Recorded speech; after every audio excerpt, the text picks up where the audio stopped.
Everybody, welcome to week 287. What does that mean? 13 weeks before the 300th week anniversary. I can't wait. Gonna have to dust off that Dung King's outfit there, Adam, and it'll be good. We're gonna mix it up a little bit, and we're gonna have some food on the front end, not the back end this time, so that'll be fun. Same place at the karaoke lounge at the Hamilton. More information will be coming, but put the save the date. I think it was the April the 23rd, I think, if I remember right. Uh, Something like that. and I want to thank everyone in advance for not making us take all the pretzel bites home afterwards. So please come and eat early and eat a lot. Yeah. Yeah, I think we're gonna do different stuff versus pretzel bites. Yeah, it is April 23rd, the 300th week anniversary. Put it on your calendar, be there or miss out. So shout out to Cherry Associates. We're gonna have five people in this podcast studio today recording those guys. Interesting story, but it's Joe Cherry the fourth, the third, and Ben, his son, two of his sons. So it'll be fun. Anyway, so we're gonna go into a number of things, and I know Jack has used some AI to make his point, and he's been creating, probably using some vibe coding stuff. But I just think it's funny that the House passed an AI education bill for small businesses in a landslide 395 to 14 vote. Well, I don't know that we've ever seen anything like that. I don't even know that Congress would agree that the sky is blue with that kind of a number. So I'm very curious as to like getting into, well, what the heck does that mean?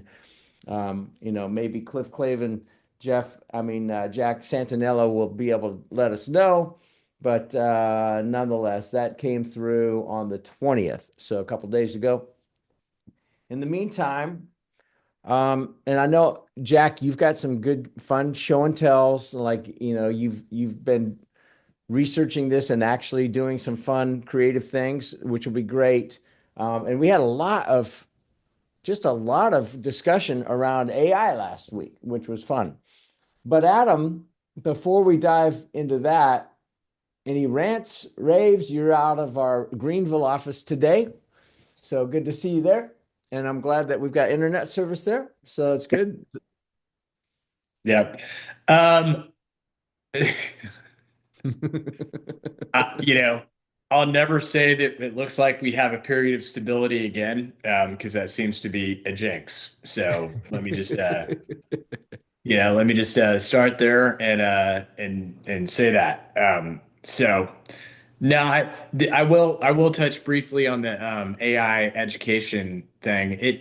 That I'm wondering about the practical implementation of this, but it really what it does is it directs the Small Business Administration to start an educational outreach program to smaller businesses on how to use AI securely, and somehow get familiar with the technology, figure out how to integrate it into your business, which I think in theory makes sense if you think about that from a practical sense, the SBA already has offices, they've already got related outreach programs to the small business technology centers, that are out there.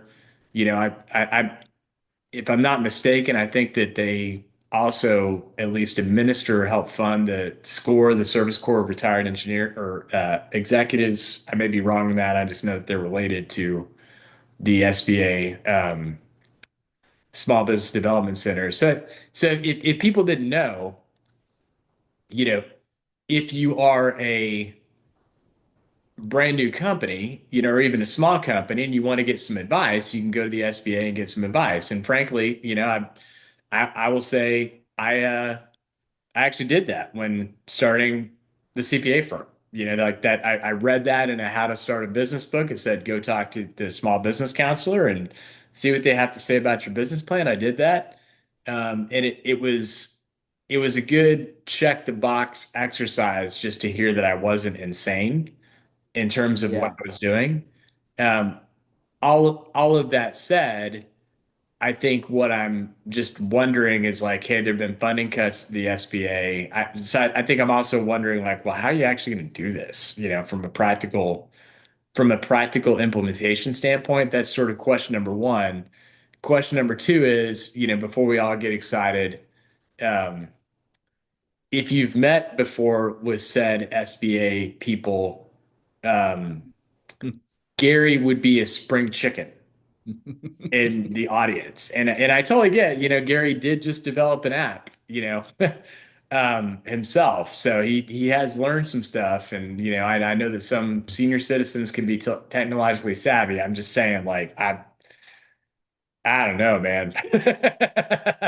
Like I'm also wondering, like, well, even if there was funding, even if that, like who is gonna actually do this training, thinking through who currently works there. So I probably offended several people with that. And with that in mind, I'll shut up and Well, pass the mic to Jack. maybe we could get some of those young bucks that Musk recruited to Doge early on. Maybe they Yeah, could. yeah, the That would 20 be, year olds are going to go do some AI coaching. Yep, that's right. yeah. Well, speaking of that, before we move it on, we had two in the series last year on making AI work, and I've been thinking about it. Lauren Goodell, we had her on last week, and wow, I mean, she has an incredible company that she's built on making AI work for salespeople in particular, and it's beyond fascinating. And she truly is really an expert in that world. So I'm thinking we need to have her on. We definitely need to have Tom Labonte on again. He's the guy that turned in 3 minutes real time while we were doing it a while ago. But he said I won't come back on until you go through my simplified AI boot camp, which I really want to do, and I want Adam to do it, and another one of our people here to go through it. So that may have a little delay, but I think we should put some wind in those sails if people would find that beneficial. But based on the interaction we had last week, I think we should. And So Gary, we anyway, can bring Jade back. Last year, when I was down in the Tampa office, and she's down there, and she talked yeah, more about cybersecurity and those kind of yeah, things. But it's now important. integrating the the topical layer of AI, because we get notices all the time about this is what's going on, and make sure your clients are aware. And Yeah, I think you know, that'd be great. yep, What's her name? Jade Davis. And I All also right, have a cool. local expert here, Brian, who has been on before as well. That would be willing to get on as well, I'm sure. All right, cool. Yeah, I there's just enough interest in it, and there's so much noise. It's kind of like they're like Adam's favorite flat bill cap CPA, non-CPA giving tax advice that's completely bogus and could land you in jail. But there's plenty of that stuff out there. I was like, hey, you're missing the boat. Well, it's hard to sort through what should you do and that fear of missing out, and like I know I should be doing something. Now's the right time. It just reminds me in the mid 80s, we were still using paste up. We were using galleys that had wax on the back of them, like, and shooting them with cameras, and high end, expensive, like darkroom type cameras, for creating ads and anything that you saw in newspapers and magazines, etc. And I went to the first Mac national conference and it was really kind of like making that technology work at the Pratt Institute in New York. And this is in like 97 or 98. And my job was, hey, we know it's coming. Should we jump in? And I came back and said no, because the Max like had a screen this big, and there were no color printers ever even, they weren't even made yet. And so a color monitor had just been created that could work, and you had to have high speed coaxial line, almost like a T1 going in, and Black and Decker was one of the first ones to do it. They put in the money to put in high speed lines between them and their New York ad agency so they could visually look at what they had created on a Mac in 1988. And I came back and said, it's coming. Now's not the time. It's kind of like hold, hold, remember Braveheart, hold. That's kind of what it was like. And I think there's still probably some applicability even in the AI besides, hey, let's use ChatGPT as real-time Google, right? So speaking of that, Jack, you've been kind of a busy boy, like it's time for some show and tell. So, I not that I'm against AI. I'm always say, and I've said I'm an early adopter, but so I did consult with I affectionately call it Skynet. So, my foray into Skynet this week was as I was putting together, and I put materials together, and then I sometimes ask ChatGPT or internal. His name is Harvey. That's what we use. That's our ChatGPT internally. That's his name. Okay. Um, and you'll see in a little while it put together this matrix. I wanted it in more of a structured form. So Adam and I are going to go through that in a little bit. But then I said, okay, since it had this information in it, I said the title of the topic is, the silent disqualifier and quiet reshaping of the deal. And so I said, hey, Skynet, put the quiet, and I put the quote, quiet reshaping of a deal, end quote, into a short video similar to the opening scene of Stranger Things. Its response was, oh, this is a killer creative angle with a little emoji. Eerie, quiet, fluorescent, lit, while millions quietly slip out of the deal model. So here's a 60 to 90-second short form video concept and script. Now, it gave me the concept and script, but it's not going to put together a video for a number of reasons. It can't, and it's going to have copyrighted material and everything else if it were to do that. But it did put a generic thing together, which I thought was kind of cool, which I'm going to share. Um, so it asked me, do I want it to put together a storyboard? And so it did. And it gave me I can zoom in a little bit. I don't know okay. So it gave me these bullet points and then it produced this. And so, after the handshake, the deal keeps moving. And then this is the empty boardroom and deal binder. It's kind of like, okay, the premonition of something's going to happen. And now the deal has been struck. A glowing spreadsheet with structure lines. So the purchase price and kind of what is associated with that, at least at the current time. And then the diligence montage, which is okay, going through and you see because Stranger Things is set in the 80s, you see, the old style calculator in the background, right?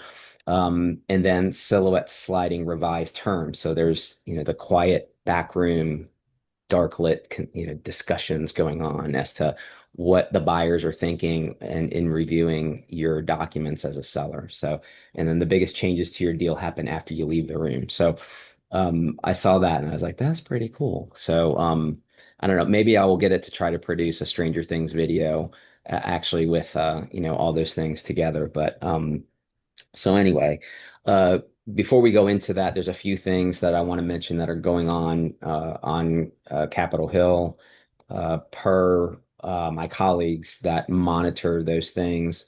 And I lost that screen. Here we are. Okay. Um, so Shoemaker Advisors, which all of you are now familiar with, or at least more familiar with, they keep kind of a scorecard and what's happening on Capitol Hill. And so they said that the House has passed what they call a minibus instead of omnibus bill, and it dealt with financial services and general government, Department of State.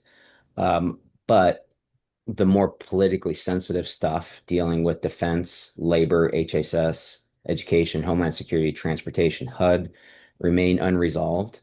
And because they're clashing over the policies that those agencies handle, immigration, spending, um, invading foreign territories, those kind of things. So there is this push, and the reason why we talk about it is because this is where what leads us to a government shutdown if these things don't get resolved in the near future. So um, I don't know if President Trump has signed this minibus bill yet. He may have done it this week. And then the bigger, larger bills are going to be discussed and everything else through the next several weeks.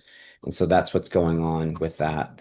Um, I've had questions about what the president can and can't do with respect to invading a foreign territory, and don't necessarily want to get into all those politics, but it was interesting, and I told those people, I said, this is once you have NATO nations providing personnel into Greenland, that's telling that, okay, this is not going to happen. I mean, if you want to alienate your own um, allies, then he backed down in the Trump way, which is, okay, you want to hear me say that I'm not going to use force, I'm not going to use force, but that doesn't Yeah. mean I'm not going to use it later, kind of thing. So kind of reserving his rights.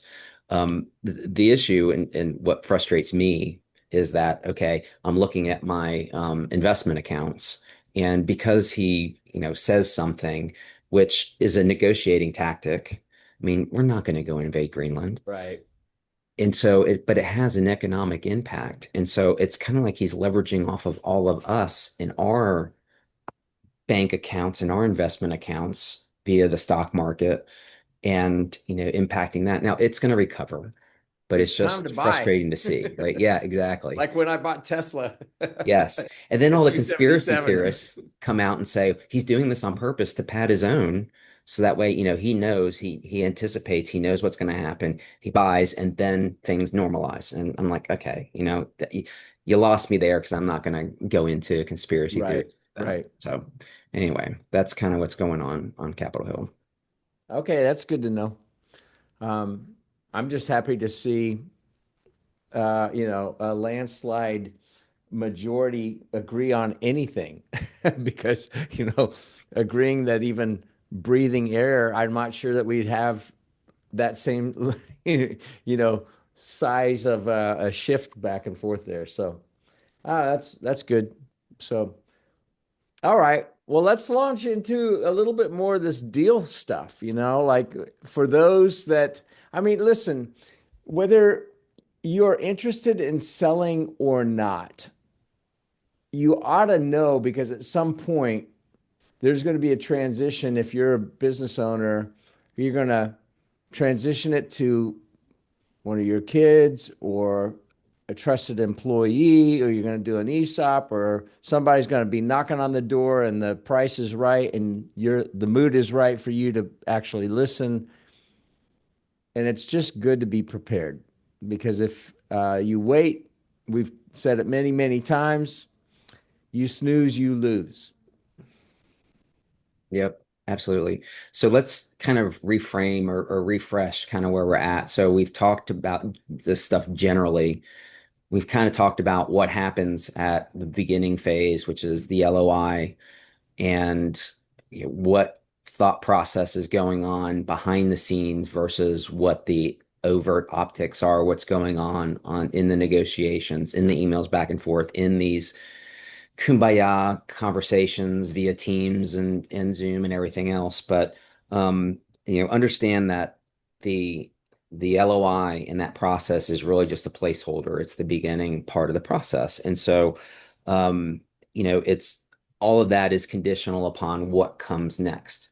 And so what you do, you have the advisors now start swooping in. So the attorneys with their due diligence, the financial people, the CPAs with their financial due diligence. You have, and maybe Adam, you can explain what quality of earnings is and what the report looks like and how investors rely upon that, because that's a key component. And I've seen more of those, which is, okay, the letters of intent now more specifically reference having a quality of earnings report analysis done and report done. And interestingly, and I would say this, is that the goal of those various groups that I just mentioned is to find risk.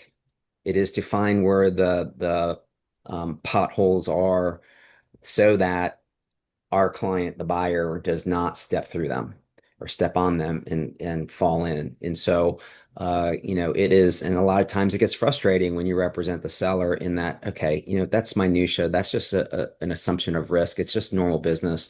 And so let's move on from that. And sometimes people get fixated on things. So, Adam, if you could maybe take a tangent and explain quality of earnings and what all that is about.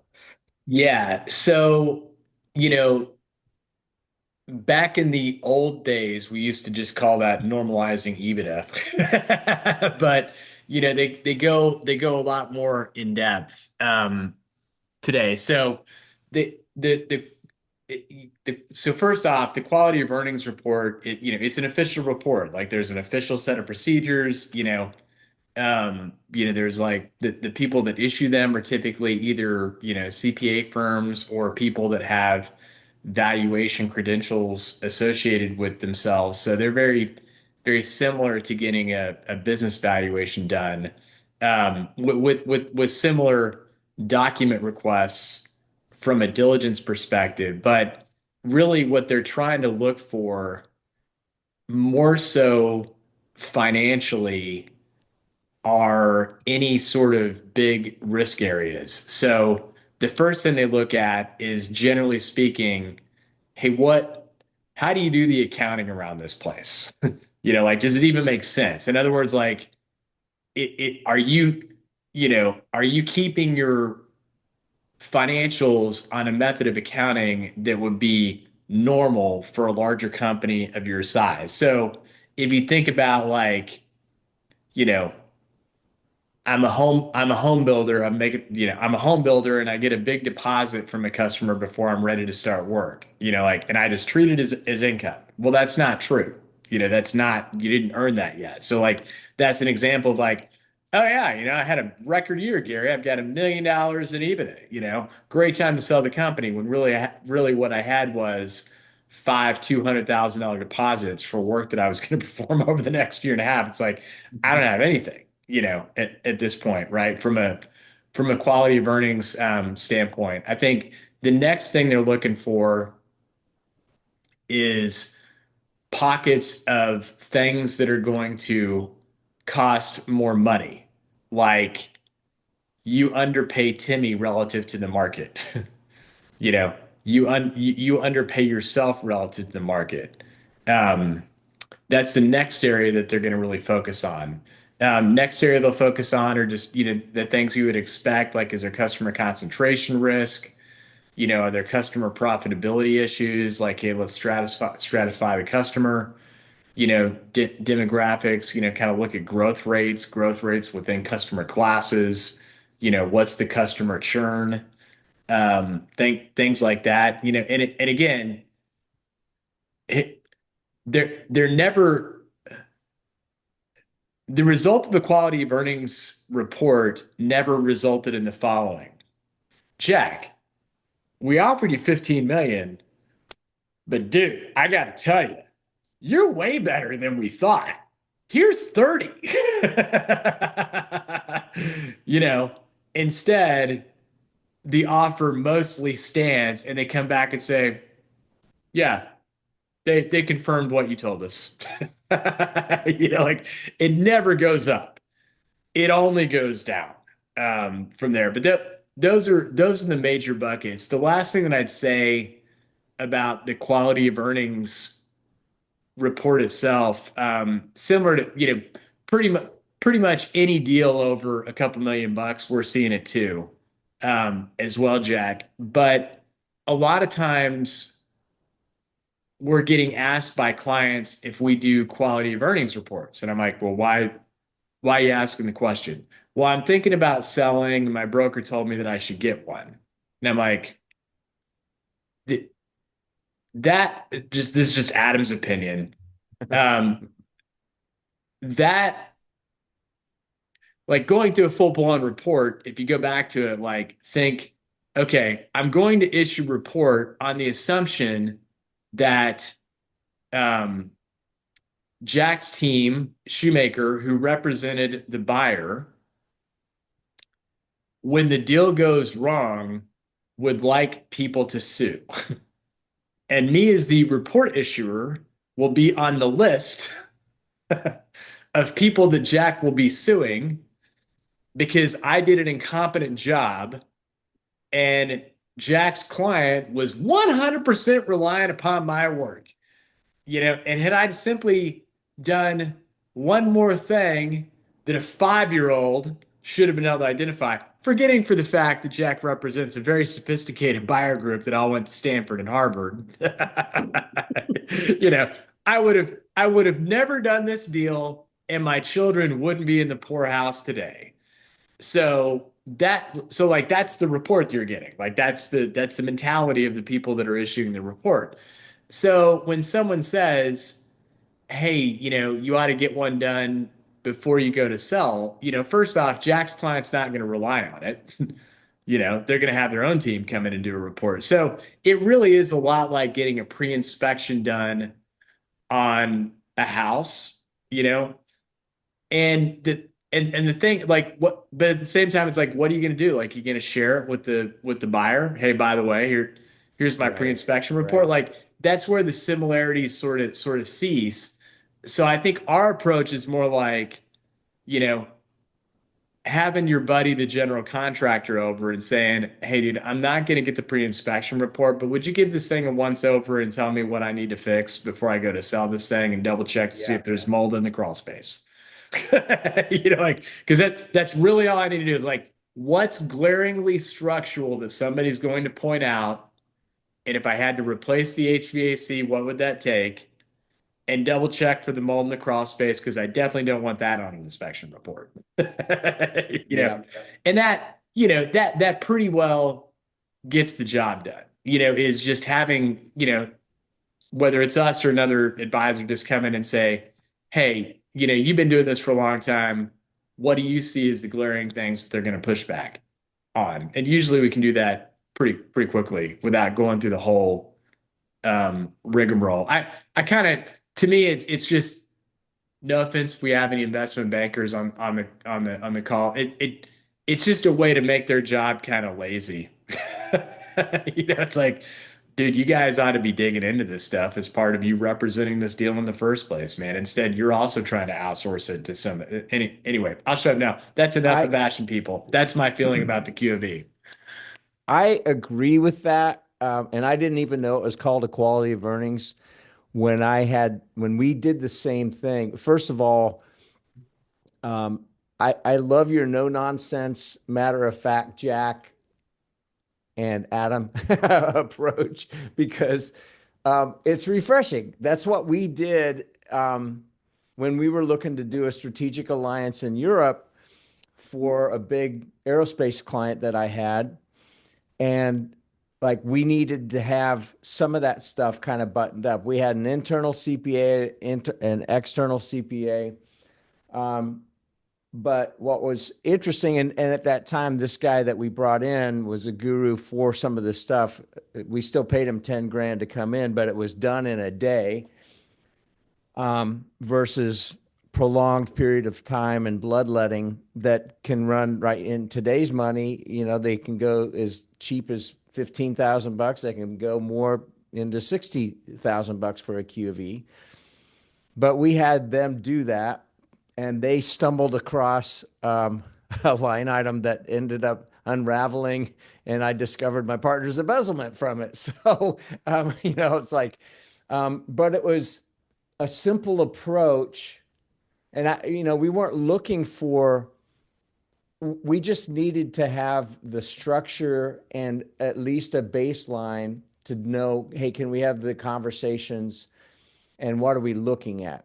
And so it's just a lot more common sense. And just because somebody says, well, you need to do this, doesn't necessarily mean, go back into the why, right?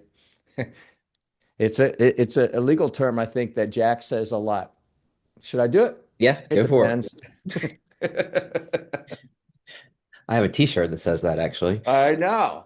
Um, all right. So before I'm gonna put up this chart. It's a what I'm calling the silent disqualifier matrix, but I'm gonna fast forward a little bit to um, what happens next after these people descend upon the deal and they find these issues, right? Um, and the concept or the term retrade, I don't use that often, but I see it, and what that means is, I mean, it can mean a couple different things to different people. A retrade, taking the perspective that the buyer and seller are trading assets for cash and opportunity. So, what is the components of that trade? So retrading. The other is more a larger thing, which is okay.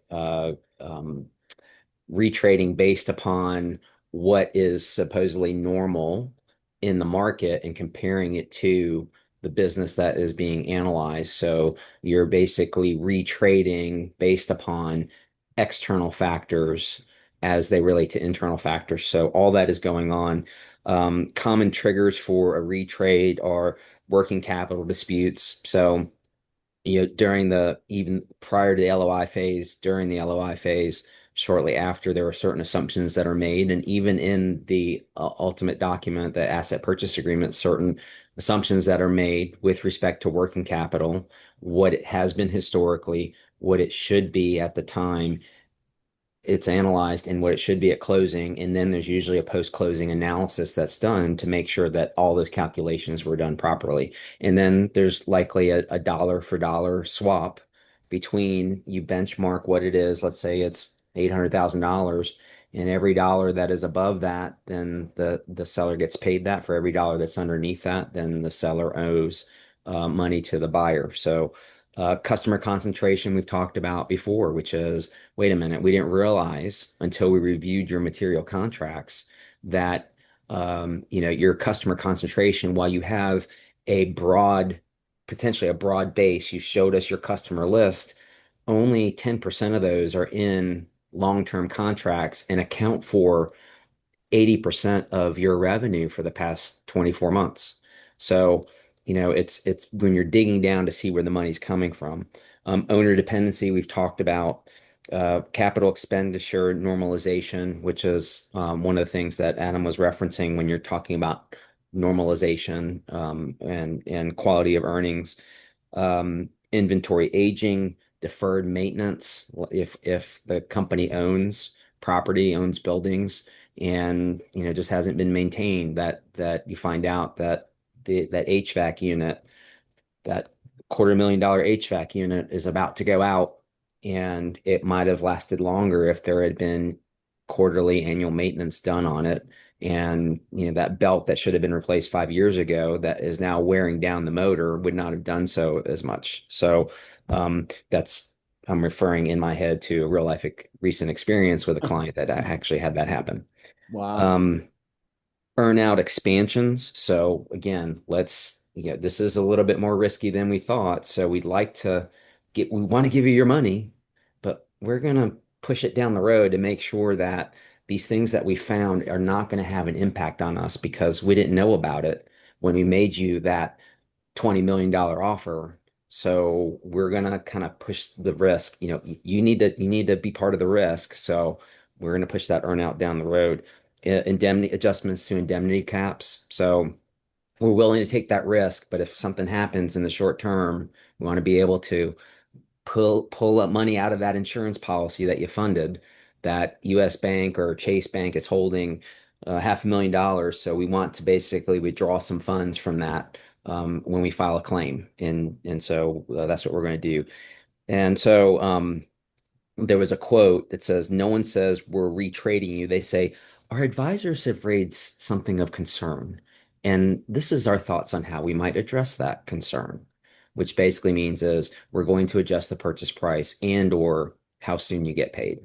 So with that, I'm going to put this up, and Adam, if you wouldn't mind going through this, and let's see. All right. So this chart started out as me saying, okay, these are my thoughts on what are the impediments, what are the things on buyers' mind, on their advisors' minds that come up that they find out after the LOI is signed during the due diligence process, and the degree of it being a problem or how they're interpreting. So you understand. So this chart is basically all bad things, but it's the degree of how bad it is. So you see the instant no, you see the, yeah, okay, let's look further into that. And then there's the side that says, okay, this is what we discovered. So the perspective is, yeah, probably not worth the effort because it's just so out of whack. So and it puts the investment, the private equity group at, okay, maybe we go pursue another opportunity. And we've seen that where we go through a deal and then it's a little bit messy. And then so they suggest to the seller, hey, we're putting this on pause. We'd like for you to clean up a few things. And then we'll come revisit in 6 months because we have another opportunity that we like better that is quite candidly less risky. So we're going to go after that. I've seen that in consolidation of businesses. So let's say that you have um, a dentist office that's up for sale, dental practice, and they have a few of those that they're looking at. So they may pursue that another one first and then come back to you and say, okay, because it's dilutive in a sense that if they have three other businesses that are doing really well, then they can bring on a business that has a little more risk because they have these other three that are doing well, and they might be able to subsidize some of the risk kind of thing. So, went way off on a tangent, but I'm going to get back to the chart. Yeah. So, the first item that you got here, the transferability, um, obviously the middle column is where we want to be. The column to the left and the column to the right are where we do not want to be. And I think where transferability shows up, which is just basically like, hey, you can have an ownership change, but not have transferability of the business. It's called, hey, the owner stays on, as part of the new organization. So where you start to run into incompatibility issues if you're going to go sell the company is that, first off, most in most scenarios, you know, hey, why do you want to sell the company, Jack? Well, it's time. Like, I don't mind working for a year and then, making sure that there's a good orderly transfer. But after that, I don't want to be around. Well, I mean, your ability to do that is directly proportional to how well you've built up a management team and the business isn't completely dependent upon you. So, a lot of these things end up being very related to each other, but everything runs through the owner. It's like, why do you believe that you can, like, in other words, if you can't take 30 days of a vacation now, how, you know, why do you believe that you got something where you can just step aside? And the problem that so what that puts in a buyer's mind is to de-risk this, I have to lock Jack in. And Jack doesn't want to be locked in. So we're already at odds. And the next thing that you bump up against is that, okay, if I'm the buyer, I got to catch more flies with honey. I really need Jack locked in. So I better show up as the best version of myself. If I'm in the dating world, I show up in my best dress, best behavior, you know, crazy's not coming out today. Like there's very many other guttural things that I might say about how that date goes that I'm not going to get into here. But basically, I'm looking to get Jack on the hook by putting forward my best self. Well, if you bump that up against just the reality of most of the clients that Jack and I have had, you know, the exception is the owner stick makes it longer than a year. The rule is they don't. No matter how much they really wish that that was not true, the Yeah. reality is they probably won't make it longer than a year. And if I go back to the dating analogy, that's sort of like, you know, hey Gary, I found this really great woman, she's 50. I mean, you could say the same thing for a guy, 55, never been married, had a couple relationships, thought they were going to work out. They just never did. No kids, da da da da. It's like, she's great. Dude, my alarm bells are going off on that. Like, no Right. offense if you are that person, but the alarm bells are going off. So like somewhere in here, either it's true or there's crazy somewhere.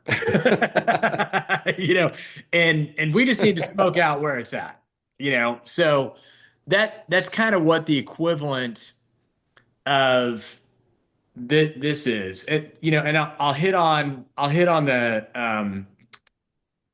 underwritability and financeability next before kind of turning back over to to to Jack. But the underwritability, no, I didn't make any money at all, but this business is really worth something, man. We got a great customer base, Gary. It's going to work out real well for you. Really loyal employees, da da da da. Well, but you didn't make anything, Gary. It's like, no, you don't understand. Like in your hands, it's going to work out great. You know, the what I will also say is that the only companies that sell for any kind of a premium beyond just the liquidation value of their balance sheet that can get away with having negative income um, are called technology startups.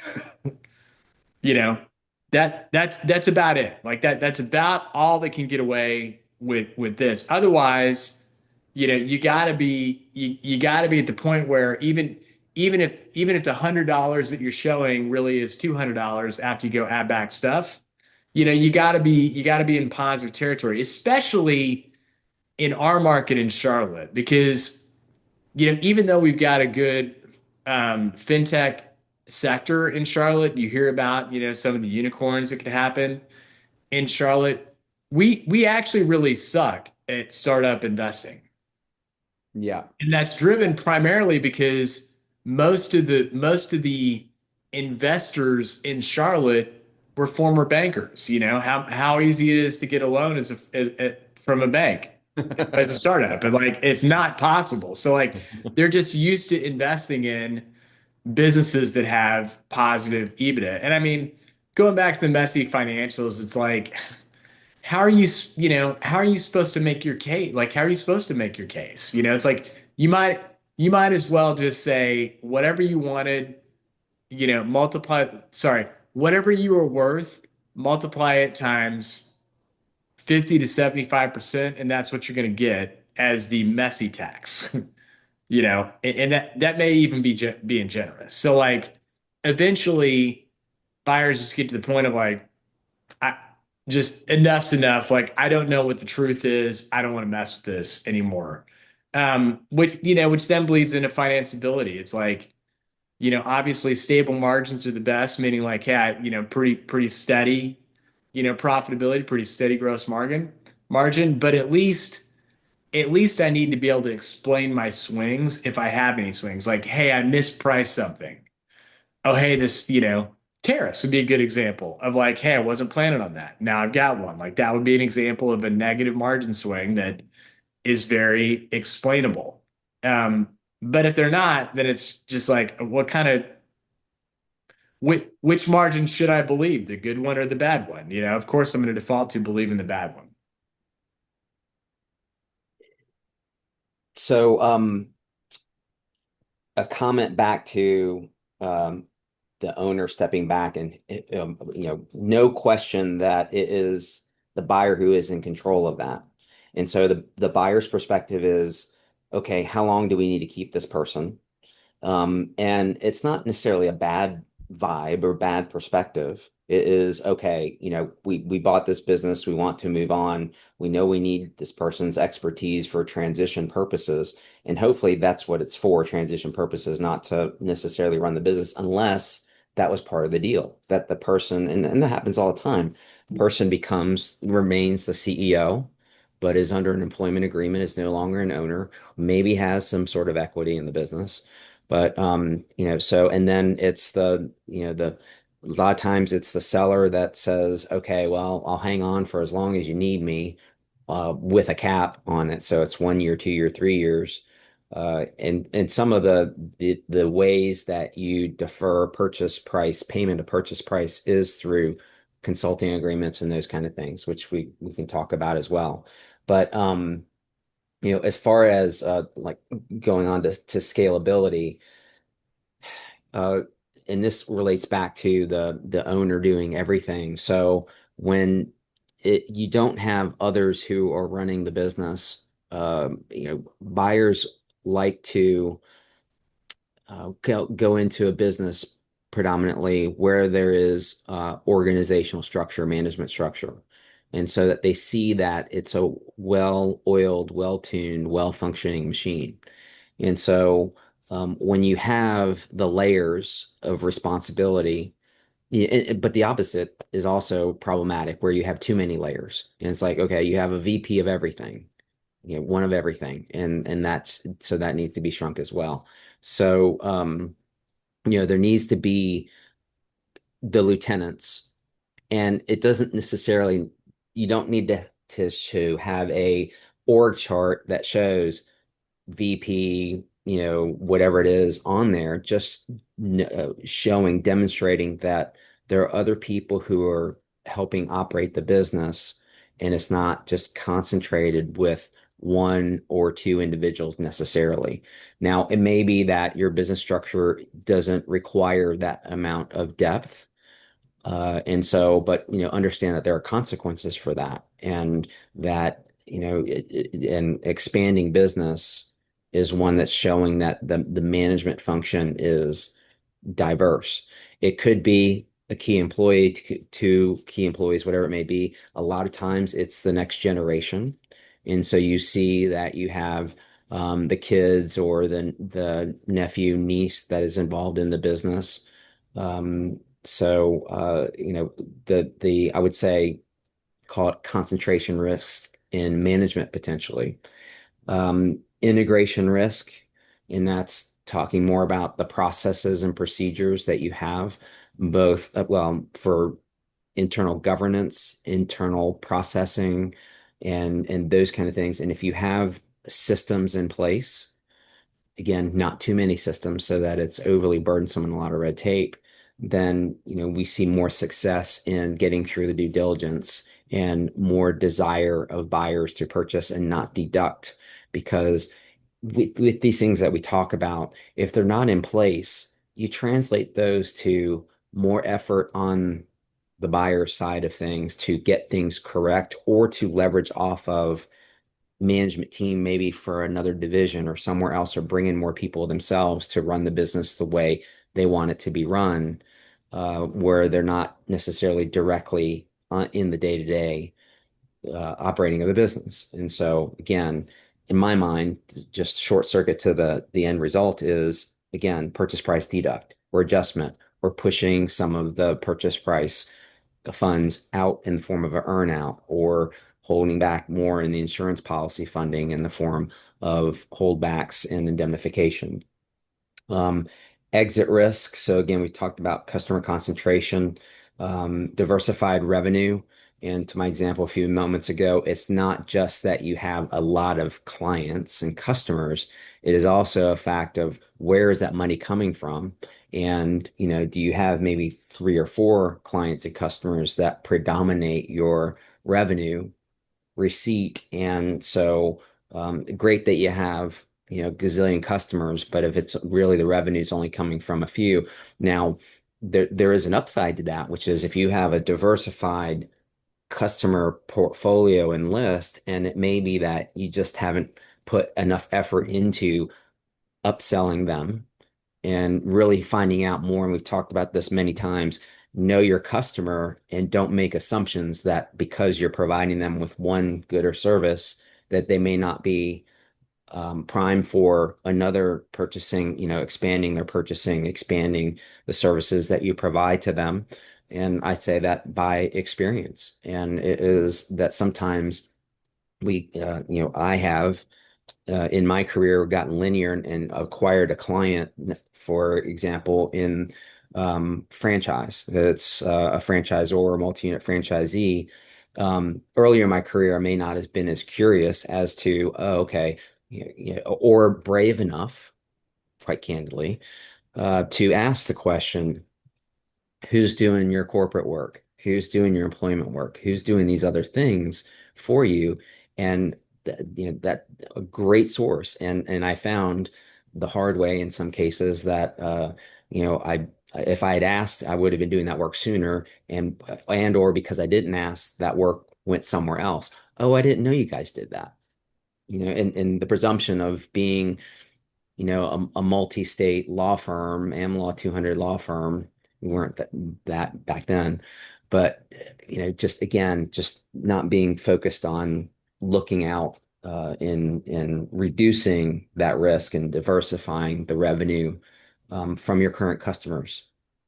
Um, Compliance exposure. So, oh, you have an employee manual, but it looks like you haven't gotten signatures to the review and accept the terms and conditions as part of my employment page. Because for the past 2 years, you've given them that, but you haven't received that back. So those kind of problems, and that kind of also coincides with the SOPs and standard operating procedures. It could be that you had a new HR manager that just decided for whatever reason not to do that because I don't know, maybe they thought the employment agreement was sufficient. Ironically, the Hey, employment agreement referred back to the employee manual, right? Which they didn't sign off on. So yes.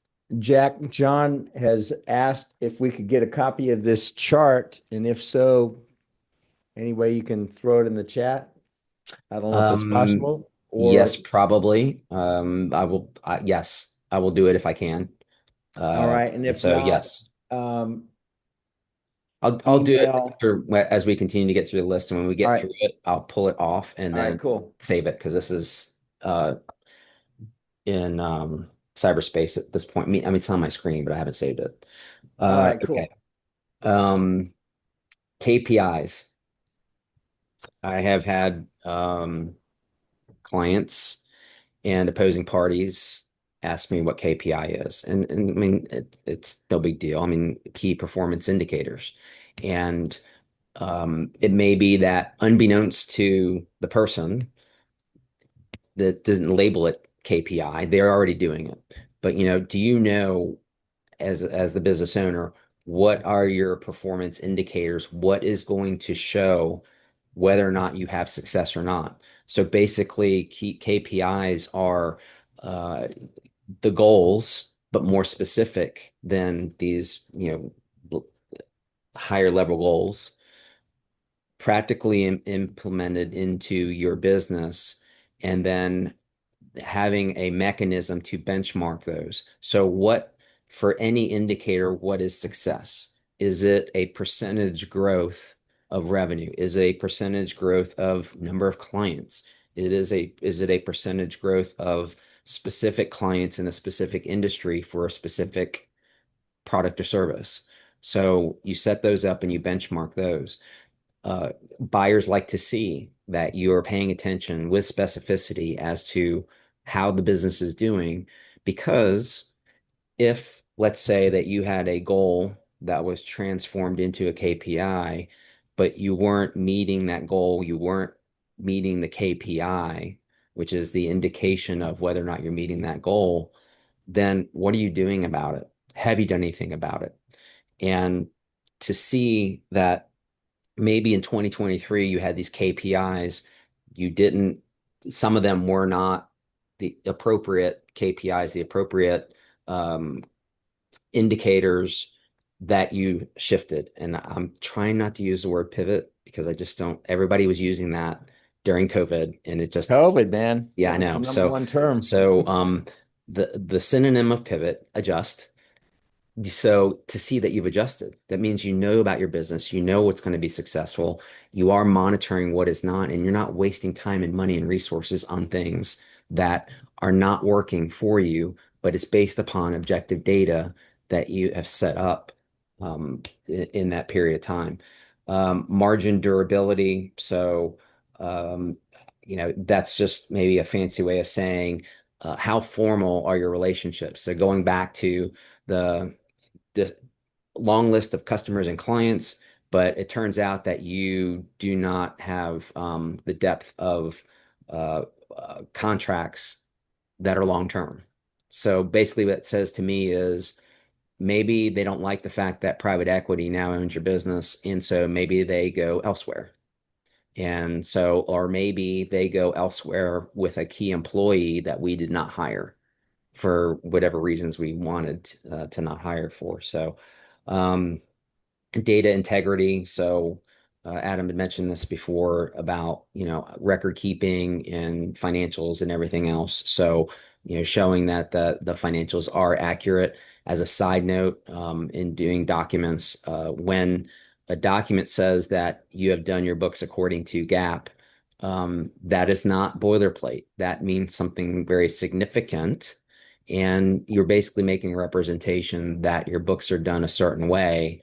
Now, to Adam's point, my advisors, the buyer's advisors, should be able to say, wait a minute, that isn't quite the way you're supposed to be doing it, but you said you did it that way. So let's talk about that. And usually it requires an adjustment in the document. So anyway, all right, I'm gonna stop there. I'm gonna pull it off the screen so I can put it in the chat. But Adam, if you want to comment Awesome. on any of those other things. Thank No, you. I I like the simplicity of that chart, by the way. yeah, I think the only thing that I would say to close out as we're hitting up on the half hour or the hour is that you know, I'm sure no business owner had an overinflated ego ever. I'm just kidding with that. So like a lot of, I'm a great salesperson. I'll be able to talk my way through these. No. They're not playing with a lot of these. So like it's just why would you it's sort of like why would you make life harder on yourself? You know? Yeah. All right, keep Agreed. stalling. I'm working on it. Yeah. Well, I'll just say, um, first of all, Adam, with your note, I get a get out of jail free card on that scenario of the 55-year-old single person, never been married, but just awesome.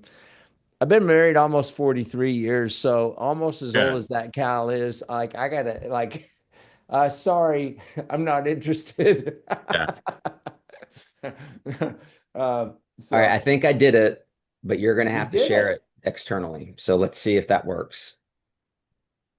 Um, so what we got to do is we got to share it to everybody. Let's see if we can do this. Copy. And I'm gonna hold on. Thanks for asking for this, John, Will. So I'm going to put it in for Wait a minute. everybody. Hold on. Is it the right one? Shoot. The webinar chart. Yeah, that's the wrong one. Oh, My all bad. right. I just noticed the date. So, all right. Keep stalling, All keep right. stalling, keep stalling. Then we'll delete that one. Yeah. Oh, there it Please is. include your social security number and your bank card that has the largest amount that you can draw on it. So please put all that, the CVV and the expiration date. Okay. All right. You So I'll got it? stall a little bit. My father, when he was over in Europe a couple of weeks ago, had his phone stolen, pickpocketed. He Really? knows better and to be more protective, but I think it was in a moment of weakness, meaning just he just probably stuck it in his pocket. And So yeah, and it's creating all kinds of havoc because they believe that maybe it wasn't just stolen, sold on the black market, that it was actually broken into because he's having issues with credit cards. And I mean, he Oh, shut all those wow. things down, but it's just interesting how that happened. Um, gosh, I don't know where it went. Well, what you could do is just put it back up on the screen, let people do a screenshot. That's an awesome idea. Right. I thought about it, but Joseph put it up in the chat, so Joseph gets credit. Okay. Wow. All right.